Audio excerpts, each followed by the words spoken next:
Visakha వాజీ news కి స్వాగతం. నా పేరు మీనా కొంతల. ముందుగా వాజీ హెడ్లైన్స్ చూద్దాం. ఈ నెల 19న విజయవాడ నడిపొడ్డులోని 20 ఎకరాల స్థలంలో ఆవిష్కృతం కానున్న జ్ఞాన ప్రతిమ 400 కోట్ల రూపాయల ఖర్చుతో డాక్టర్ బాబాసాహెబ్ అంబేద్కర్ విగ్రహాన్ని ఆవిష్కరించిన ముఖ్యమంత్రి జగన్.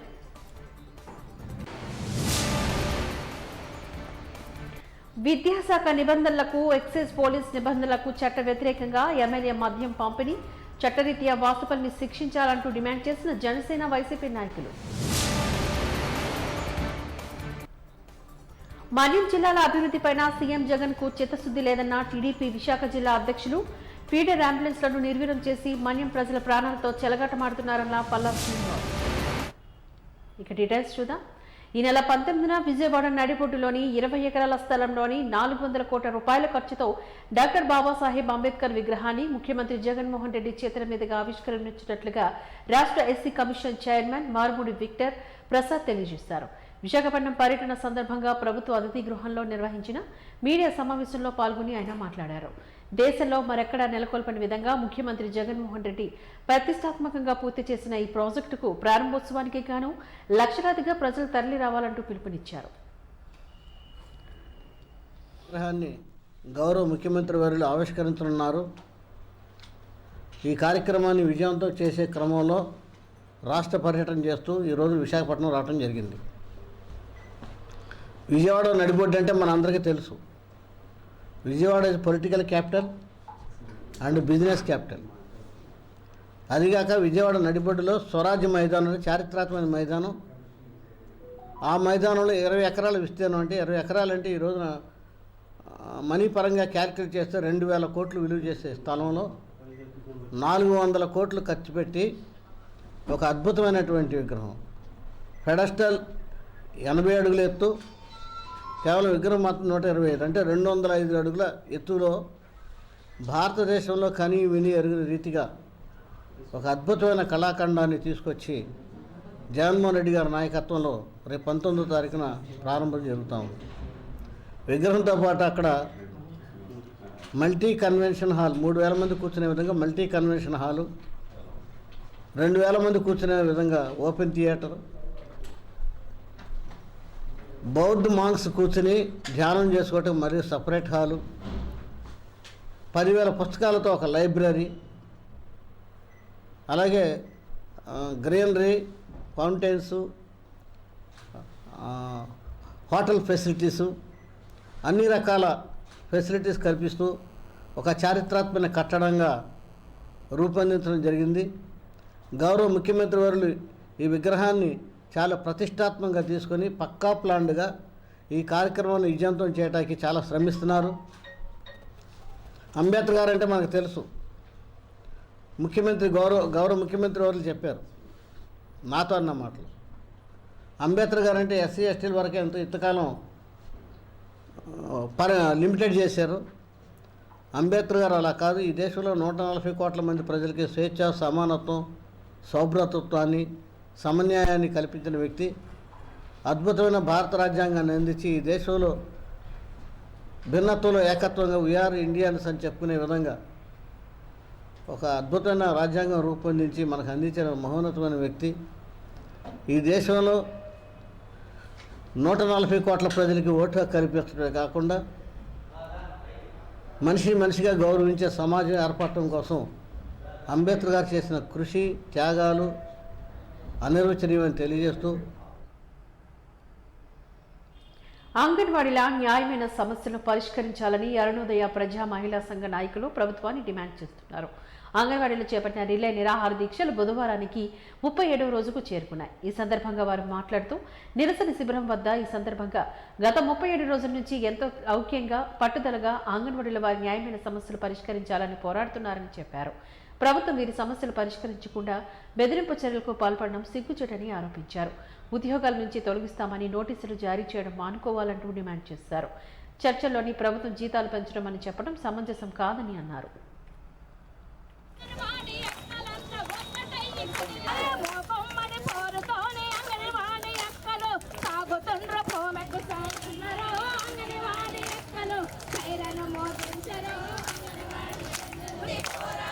అన్యాయం చేశారంటే నిర్వ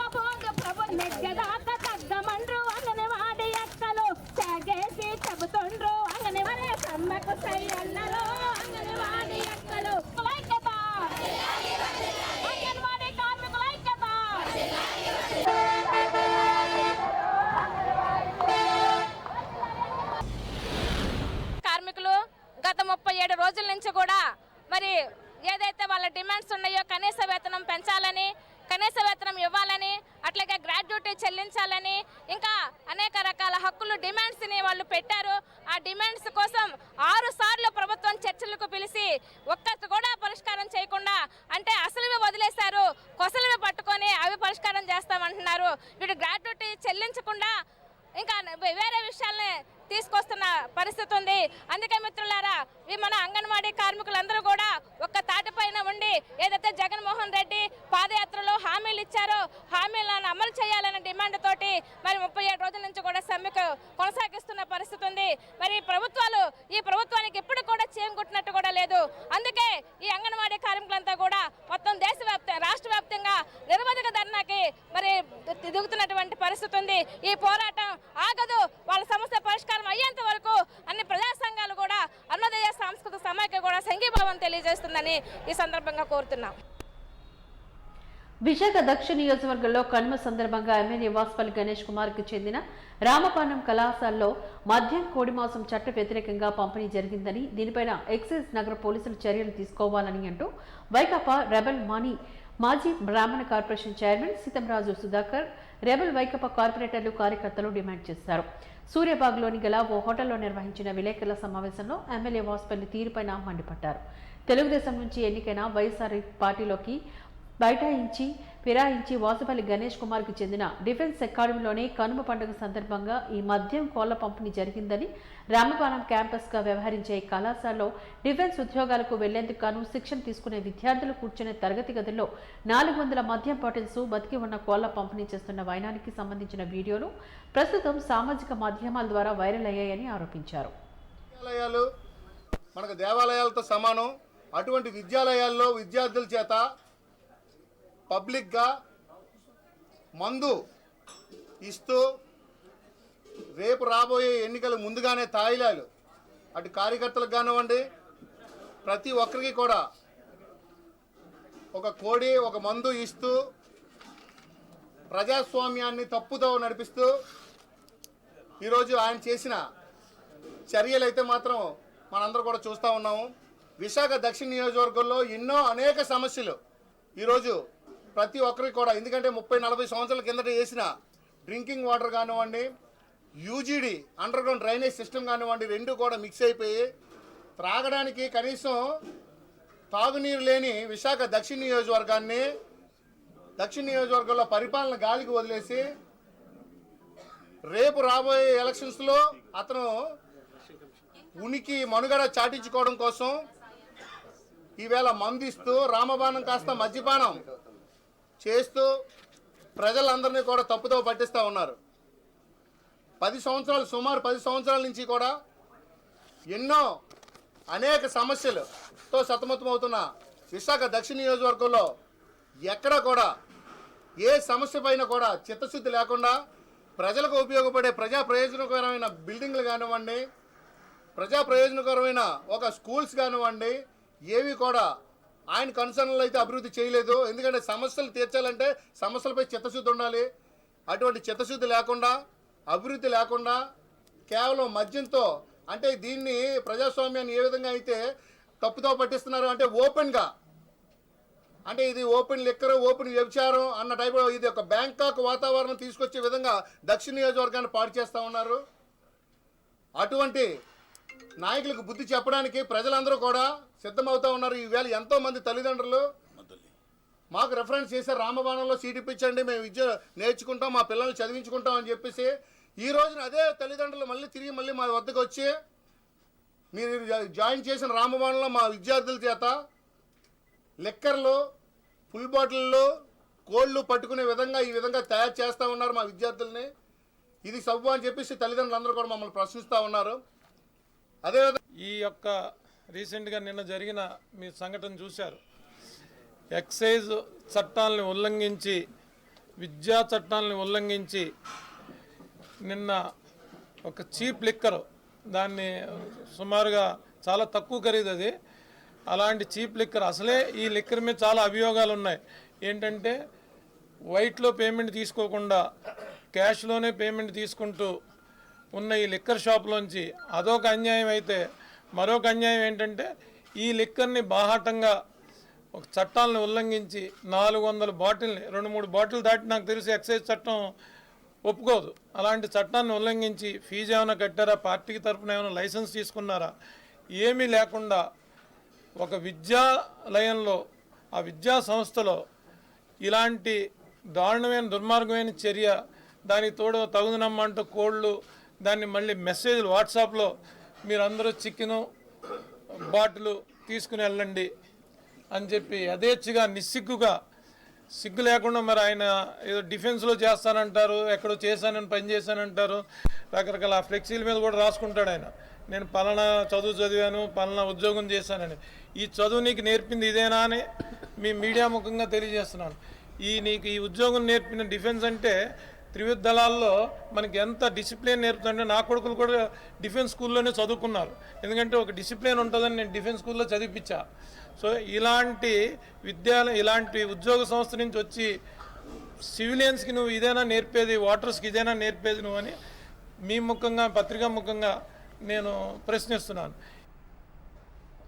డాబా గార్డెన్స్ విజయ ప్రెస్ క్లబ్లో విశాఖపట్నంలోని ప్రజాహిత బ్రహ్మకుమారి మెడిటేషన్ సెంటర్స్ ఆధ్వర్యంలో ప్రెస్ మీట్ని నిర్వహించారు. సంస్థ ముఖ్య సంస్థాపకుడు పితాశ్రీ బ్రహ్మబాబా 55వ స్మృతి దినోత్సవం సందర్భంగా నిర్వహిస్తున్న ఈ కార్యక్రమం బ్రహ్మజీవి అద్భుత చరిత్ర పేరిట గల పోస్టర్ను విడుదల చేశారు. ఈ కార్యక్రమానికి గాను ముఖ్య అతిథిగా ఎంపీ జీవీఎల్ నరసింహారావు హాజరయ్యారు. ఈ సందర్భంగా బ్రహ్మకుమారి ఈశ్వరి ఎంపీ సీరియల్ మాట్లాడుతూ ప్రజాహిత బ్రహ్మ జీవిత చరిత్రలోని అద్భుతమైన విషయాన్ని ఈ కార్యక్రమం ద్వారా తెలుసుకోవాలని హితవు పలికారు.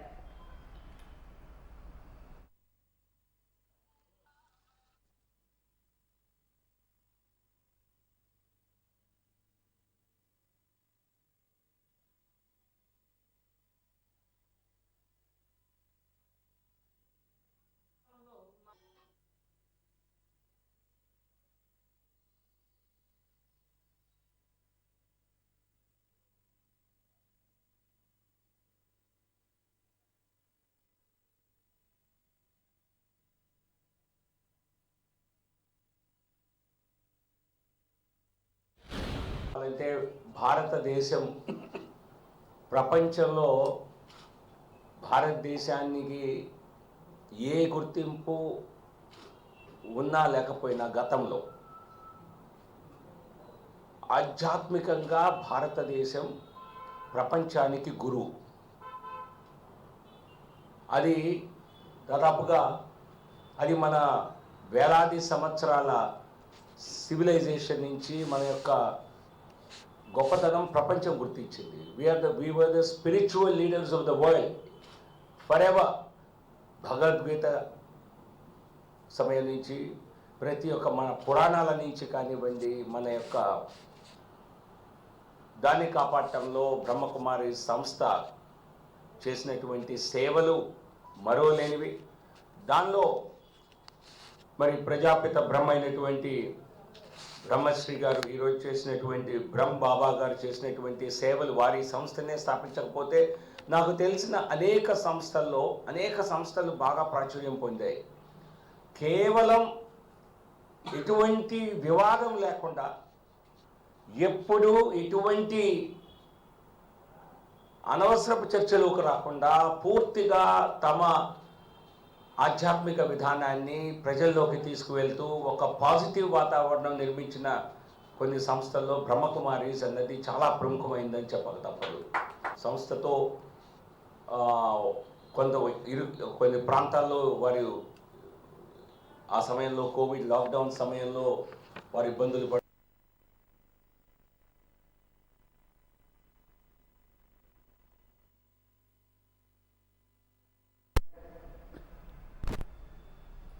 ఇంటర్నేషనల్ థీమ్తో భారీ ఎత్తున మైరన్ పార్క్ ఎగ్జిబిషన్ను ఈ నెల 16 నుంచి నిర్వహిస్తున్నామంటూ నిర్వాహకులు రాజారెడ్డి తెలియజేశారు.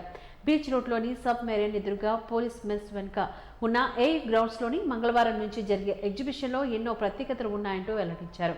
ఎగ్జిబిషన్ వేదిక వద్ద మీడియాతో ఈ సందర్భంగా వారు మాట్లాడారు. గత 20 ఏళ్లుగా ఎన్నో మెగా ఎగ్జిబిషన్లు నిర్వహించి సందర్శకులు, పర్యాటకుల మనసు గెలుచుకున్నామంటూ చెప్పుకొచ్చారు. గతంలో ఎన్నడూ చూడని విధంగా కొత్త అనుభూతిని కలిగించేలా ఈ ఎగ్జిబిషన్ తీర్చిదిద్దామని తెలిపారు. అంతర్జాతీయ ప్రమాణాలతో స్వదేశీ పరిజ్ఞానంతో రూపొందించిన ప్రదర్శన సందర్శకులను ఎంతగానో అలరిస్తుందని చెప్పారు. సముద్ర అంతర్భాగంలో 10,000 అడుగుల లోతున ఉండే రకరకాల చేపలు కళ్ల ముందే కదులుతాయని అన్నారు.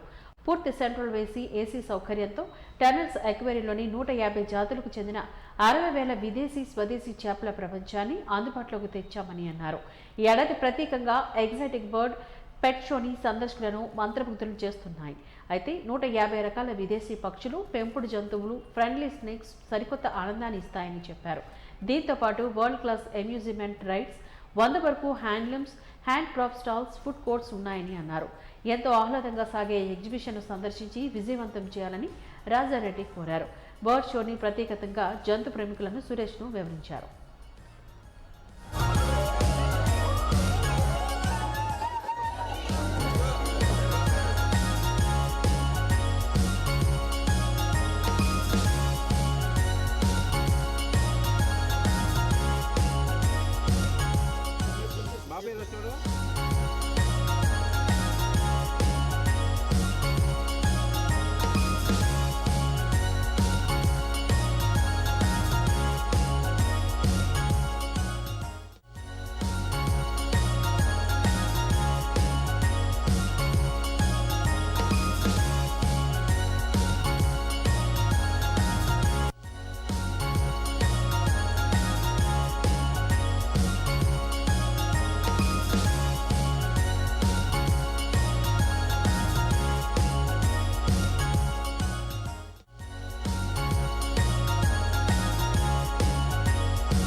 సంవత్సరాల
భారతదేశంలోని ఫస్ట్ టనల్ ఇది మొత్తం కూడా ఈ టనల్ ఏదైతే ఉందో ఇది మొత్తం క్యూబ్, దీన్ని క్యూబ్ అంటారు. దీంట్లో ఉన్నటువంటి ఫిషెస్ అయితే ఉన్నాయో అవన్నీ కూడా మెరైన్ ఫిషెస్ పెట్టడం జరిగింది. అంటే సముద్రంలో లభించేటటువంటి చేపలు ఏదైతే ఉంటాయో డెప్త్ సీ, ఇది 10,000 అడుగుల లోపల ఉండేటటువంటి ఏదైతే చేపలు దొరుకుతాయో మనకి ఈ స్పీషెస్ అన్నిటి కూడా ఇక్కడ పెట్టడం జరిగింది ప్రదర్శనలో. ఇది సుమారుగా 6.5 కోట్ల వ్యయంతో ఈ ప్రాజెక్ట్ని ఇక్కడ మేము పెట్టడం జరిగింది. ఈ ఆంధ్ర యూనివర్సిటీ వారి సౌజన్యంతో ఈ ప్రాజెక్ట్ని ఈరోజు ప్రారంభించాము. దీంతోపాటు ఇంతకుముందు ఎప్పుడు కూడా విశాఖపట్నంలో లేని విధంగా ఇక్కడ ఒక ప్రత్యేకంగా చిన్నారి పిల్లలను కానివ్వండి, ఒక పెద్దవాళ్ళని కానీ ఆకర్షించే దానికోసం ఇక్కడ బర్డ్ షోని ఏర్పాటు చేయడం జరిగింది. బర్డ్ షో కమ్ పెట్ యానిమల్ షో కూడా ఇక్కడ పెట్టడం జరిగింది. ఏదైతే పర్మిష్ సర్టిఫికేట్ ఉన్నటువంటి బర్డ్స్ మాత్రం ఇక్కడ పెట్టడం జరిగింది. ఎందుకంటే మన స్వదేశంలో లభించే పక్షుల్ని మనం ఈ ప్రదర్శనలో పెట్టకూడదు. ఎందుకంటే నేను పూర్వం జెమినీ సర్కస్ ఓనర్ని, నాకు అనుభవం ఉంది. దాన్ని దృష్టిలో పెట్టుకొని పర్మిషన్ ఉన్నటువంటి బర్డ్స్ మాత్రమే ఇక్కడ పెట్టడం జరిగింది. ఇవన్నీ కూడా ఇతర దేశాల నుంచి వచ్చినటువంటి పక్షులు మాత్రమే ఈ ప్రదర్శనలో ప్రప్రదంగా మనం పెట్టాము. దీంట్లో ఆస్ట్రిచ్ పెట్టడం జరిగింది. అదేవిధంగా సన్కూర్, అంటే డిఫరెంట్ మకావో, ఒక చిన్నారి పిల్లలకి ఈ విధంగా పక్షి జాతులు ఉంటాయి, ఈ విధంగా పక్షులు ఉంటాయి చూపించడమే మా ఉద్దేశం మెయిన్. నాకు స్కూబా డైవింగ్ లాంటివి చేయడం అంటే భయం. నాలా స్విమ్మింగ్ అంటే భయం ఉన్న వాళ్ళు రకరకాల ఫిష్లు చాలా లోతు నుంచి పట్టుకొచ్చి చాలా దూరం నుంచి పట్టుకొచ్చారంట. సో ఇలాంటివి అందరూ చూడాలని విద్యాలయంలో మద్యం పంపిణీ చేసిన వాసుపల్లి రానున్న ఎన్నికల్లో పోటీకి అనర్హులుగా ప్రకటించాలి అంటూ దక్షిణ నియోజకవర్గ జనసేన పార్టీ నాయకులు డాక్టర్ మూగి శ్రీనివాసరావు అన్నారు. ఈ మేరకు బుధవారం పౌర గ్రంథాలయంలో ఏర్పాటు చేసిన మీడియా సమావేశంలో పాల్గొని ఆయన మాట్లాడారు. షోడో ఎమ్మెల్యే వాసుపల్లి గణేష్ కుమార్ 400 మద్యం బాటిల్స్, 400 కోళ్లు పవిత్రమైనటువంటి విద్యా సంస్థలో పంపిణీ చేయడం అన్యాయమంటూ తెలిపారు. ఈ సంఘటన ప్రజాస్వామ్యాన్ని పట్టపగలే కూనీ చేయడం అంటూ వ్యాఖ్యానించారు. దీనిపైన అబ్కారీ చట్ట ప్రకారం ఎమ్మెల్యే పాల్గొన్న కార్యకర్తలపైన చట్టపరమైన చర్యలు తీసుకోవాలని విజ్ఞప్తి చేశారు. వాసుపల్లి ప్రజల్లోకి వచ్చేటప్పుడు మందు తాగి వస్తున్నారని, కార్యకర్తలకు మద్యం బాటిల్ పబ్లిక్ గానే సరఫరా చేస్తున్నారని ఆధారాలు మీడియా ద్వారా బయటపడ్డ ఆయనపైన చర్య తీసుకోకపోతే ఇది ప్రజాప్రభుత్వం ఎలా అవుతుందని ప్రశ్నించారు. సంక్రాంతి కనుమ సందర్భంగా 400 మద్యం బాటిళ్ళు, ఫుల్ బాటిల్స్ పవిత్రమైనటువంటి సభ్య సమాజం గర్వంగా చెప్పుకునేటువంటి ఒక విద్యా సంస్థలో చాలా అసభ్యంగా సభ్య సమాజం తలదించుకునే విధంగా వైఎస్ఆర్సీపీ కార్యకర్తలకి మద్యం పంపిణీ చేయడాన్ని జనసేన పార్టీ తరఫున పూర్తిగా మేము దీన్ని ఖండిస్తున్నాం. ఈయన జగనన్న మద్యం బాటిళ్ళకి ఒక సేల్స్మేనా లేదంటే విశాఖ దక్షిణ నియోజకవర్గానికి ఒక ప్రజాప్రతినిధి అని మేము ప్రశ్నిస్తున్నాం. వాసుపల్లి గణేష్ కుమార్ అనేటువంటి ఒక వ్యక్తి పూర్తిగా గత 10 సంవత్సరాల్లో విశాఖ దక్షిణ నియోజకవర్గ అభివృద్ధిని కూనీ చేసి, పట్టపగలు ప్రజాస్వామ్యాన్ని కూనీ చేసి మద్యం బాటిల్ని 400 మద్యం బాటిల్ని పంపిణీ చేయడం అనేది ఇది పూర్తిగా చట్ట విరుద్ధం. ఒక 3-4 బాటిల్ కనబడితేనే పట్టుకున్నటువంటి ఈ పోలీసు వ్యవస్థ మీడియాకి సమాచారం ఇచ్చి వైఎస్ఆర్సీపీ కార్యకర్తలకు తన ఫోన్ నెంబర్ ద్వారా మెసేజ్లు పెట్టినటువంటి ఎమ్మెల్యే గారికి భవిష్యత్తులో ఎటువంటి ప్రజాప్రతినిధిగా ఉండడానికి అర్హత లేకుండా చేయాలని జ్యుడిషియల్ డిపార్ట్మెంట్కి మేము కోరుకుంటున్నాం. పోలీస్ డిపార్ట్మెంట్కి కూడా నిజంగా మీకు చిత్తశుద్ధి ఉన్నట్లయితే అబ్కారీ యాక్ట్ ప్రకారం అన్ని 100 బాటిళ్ళు మీరు పట్టపగలు దొరికినందుకు, మీడియాలో అనేకమైనటువంటి ఎవిడెన్స్లు ఉన్నందుకు వాటిపై కూడా చర్య తీసుకోవాలని మేము కోరుతున్నాం. వాసుపల్లి గణేష్ కుమార్ అనేటువంటి వ్యక్తి, మేము ఆయనకి ఎప్పుడూ కూడా గోడ మీద పిల్లి వాసుపల్లి అంటాం. ఎందుకంటే ఎక్కడ అధికారం ఉంటే అక్కడికి వెళ్ళిపోయే రకం, ఎక్కడ పవర్ ఉంటే అక్కడికి వెళ్ళిపోయే రకం, ఎక్కడ డబ్బు ఉంటే అక్కడికి వెళ్ళిపోయే రకం, ఎక్కడ మద్యం సిండికేట్లు ఉంటే అక్కడికి వెళ్ళిపోయే రకం. నిన్న మీడియాలో సివిఆర్ న్యూస్లో 37వ వార్డులో 36వ వార్డులో మరికొన్ని వార్డుల్లో ఉన్నటువంటి కార్పొరేటర్లు మీడియాకి ఏం చెప్పారంటే వైఎస్ఆర్సీపీ కార్పొరేటర్లే వైఎస్ఆర్సీపీ కార్యకర్తలతో మద్యం తాగని మాట్లాడుతున్నారు. వాసుపల్లి గణేష్ కుమార్ గారు మందు లేకపోతే అసలు బయటకే రాడు, మద్యం తాగకుండా అసలు బయటకే రాడు అనుకుని మీ వైఎస్ఆర్పీ కార్యకర్తలే చెప్తున్నారు. భూ ల్యాండింగ్ యాక్ట్ 2023 తక్షణమే రద్దు చేయాలంటూ ప్రముఖ న్యాయవాది అడ్వకేట్ కౌన్సిలర్ కృష్ణారావు డిమాండ్ చేస్తున్నారు. ఈ మేరకు విశాఖ న్యాయవాదులందరూ కలిసి గత కొన్ని రోజులుగా చేస్తున్న జగదాంబ వద్ద చేపట్టిన నిరసన దీక్షలో ఆయన సంఘీభావాన్ని తెలిపారు. ఈ సందర్భంగా ఆయన మీడియాతో మాట్లాడుతూ దేశంలో ఉన్న 29 రాష్ట్రాల్లో కేవలం ఆంధ్రప్రదేశ్లో మాత్రమే ఈ చట్టాన్ని అమలు చేస్తున్నారంటూ ఆయన వాపోయారు. భూదాహంతో ఎక్కడ లేని చట్టాలు రాష్ట్రంలో అమలు చేసి కబ్జాల పర్వాన్ని కొనసాగించేందుకు సిద్ధమవుతున్నారని ఆరోపించారు. ఈ చట్టాన్ని రద్దు చేయాలని డిమాండ్ చేశారు. ఇది న్యాయవాదుల హక్కుల కోసం చేసే పోరాటం కాదని, చట్టాల ప్రాముఖ్యతను నీరుగారుస్తూ రాజ్యాంగ ప్రజాస్వామ్య విలువను నిర్వీర్యం చేస్తున్న నియంత పోకళ్లపైన ప్రజలందరూ చేపట్టాల్సిన పోరాటం అంటూ స్పష్టం చేశారు. న్యాయవాదుల కన్నా ప్రజలే ఎక్కువ ఈ చట్టం వల్ల నష్టపోతున్నారంటూ వెల్లడించారు.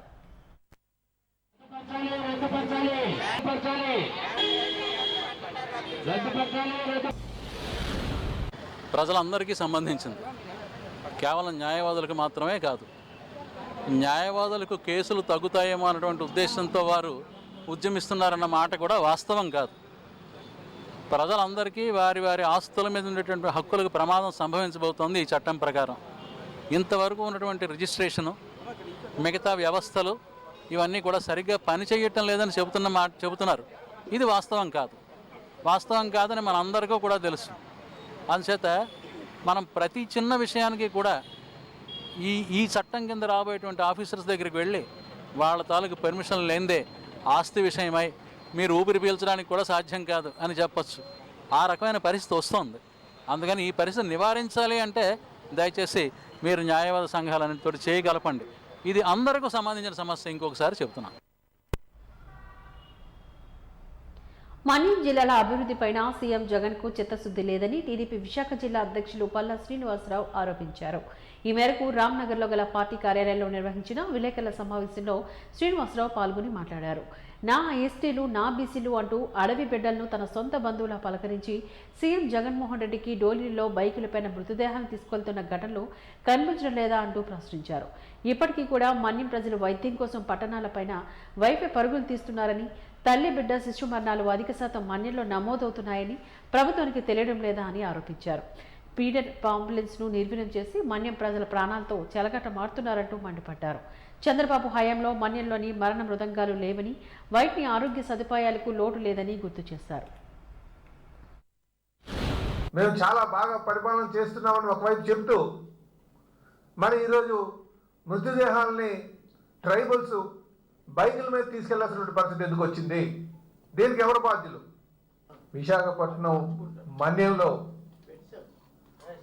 జరుగుతున్నటువంటి ఇబ్బందికరమైనటువంటి పరిస్థితులు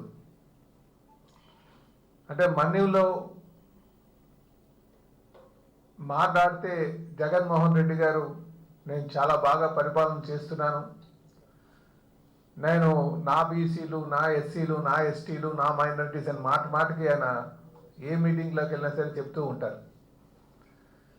మన్యంలో ఈరోజు ఎంత హృదయ విదారకమైనటువంటి పరిస్థితి ఉందంటే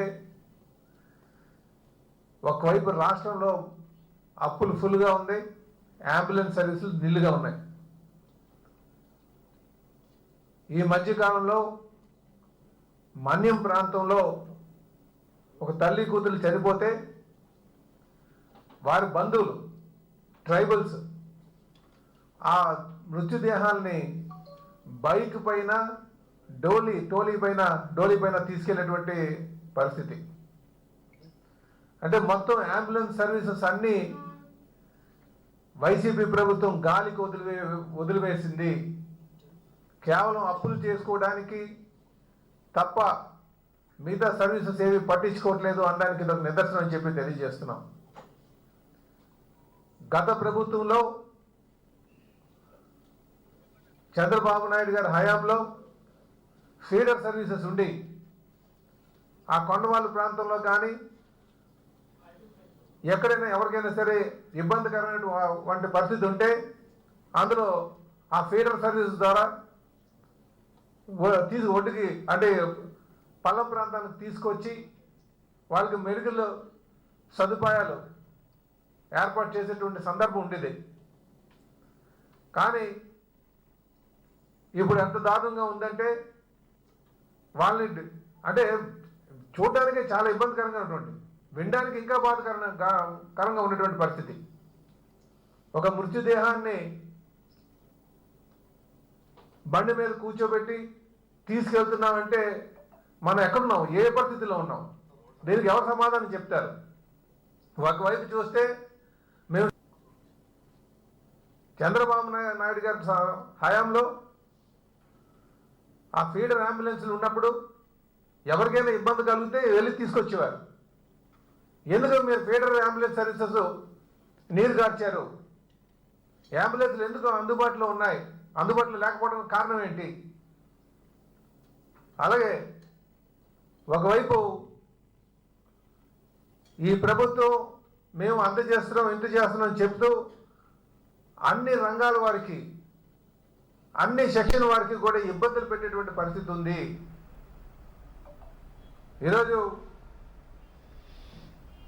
ఈ ప్రభుత్వం అన్ని విధాల ఫెయిల్ అయిపోయింది. వాటి న్యూస్ ముగించే ముందు ముఖ్యాంశాలు మరొకసారి చూద్దాం. ఈ నెల 19న విజయవాడ నడిబొడ్డులోని 20 ఎకరాల స్థలంలో ఆవిష్కృతం కానున్న జ్ఞాన ప్రతిమ 400 కోట్ల రూపాయల ఖర్చుతో డాక్టర్ బాబాసాహెబ్ అంబేద్కర్ విగ్రహాన్ని ఆవిష్కరించనున్న ముఖ్యమంత్రి జగన్మోహన్ రెడ్డి.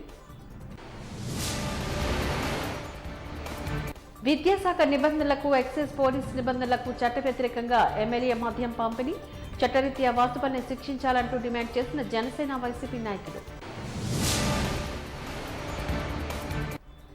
మన్యం జిల్లాల అభివృద్ధిపైన సీఎం జగన్ కు చిత్తశుద్ధి లేదన్న టీడీపీ విశాఖ జిల్లా అధ్యక్షులు ఫీడర్ అంబులెన్స్ ను నిర్వీర్యం చేసి మన్యం ప్రజల ప్రాణాలతో చెలగా మాట్లాడుతున్నారన్న పల్లా శ్రీనివాసరావు. వాజీ న్యూస్ ఇంతటితో సమాప్తం. నమస్కారం.